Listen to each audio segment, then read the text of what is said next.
धान गदारे निया पोड़ीगला लक्षाधिक टंकार धान हुतुहुतु होई जलीगला अमल होइतिबा धान धान गदारे निया लगी लक्षाधिक टंकार धान पोड़ी पाउंस। गंजाम जिला सोरडा थाना संधिकेन्दु ग्राम देखा मिली एभली अभावन दृश्य।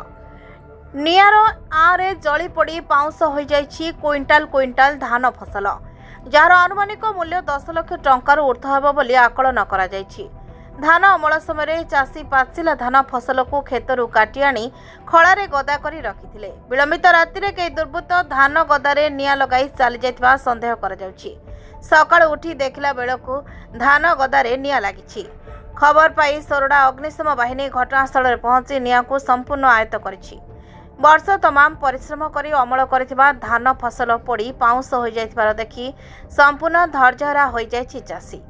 13 जन चाषी प्राय 15 एकर जमीर अमल धान जार आनुमानिक मूल्य 10 लाख ऊर्ध्व हेब बोली अनुमान करा जाउछि। क्षतिग्रस्त चाषी परिवार केमिति चलिबे ताकू नै चिंतारे समानकु क्षतिपूरण जगा देबाकू सरकार कठारे गुहारि करिसंती चाषी। Bureau report Harshika media.